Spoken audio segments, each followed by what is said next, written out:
Батбүнхийн Бацэцэг санал зөвлөмжөөр хэлцүүлнэ. Бацэцэг сайдыг энд байна.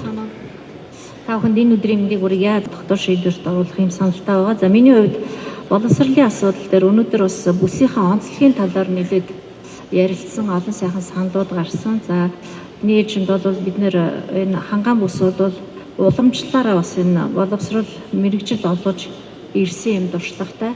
3 аймагт гурван политехникийн коллеж байдаг. Баянгар аймагт худалдаа үйлдвэрлэлийн дэд сургууль, Харангаан аймагт цэвэрлэгчийн сургууль, багшийн сургууль бол одоо хүртэл одоо мэрэгчлэн боловсон хүчний зөвхөн бүстэй биш, энэ баруун бүс, говийн бүсийн аймагудаас хүртэл хүүхдүүд ирж сурдаг. Тэр энэ дээрээ тулгуурлаад бид нэр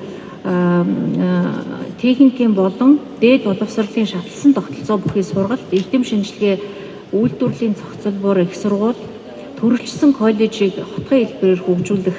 За хоёрдугаарт нь манай бүсийн онцлогийг бид нэр ярьж байгаа хар хорин хотыг барихтай холбоотойгоор манай гадаад дотоодын ихэнх жуулчид ер нь манай бүсэд ирдэг.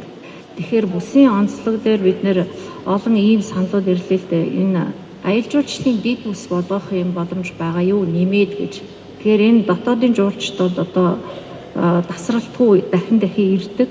Тэгэхээр энэ түүхэн, соёлын, шашны, аршаан соёлын, байгалийн ариун их нөөцтэй ийм учраас одоо аялал жуулчлалын чиглэлээр цаашаа илүү бас тулгуур хөгжүүлэх ийм боломжтой гэдгийг хэлсэн ярилцсан байгаа.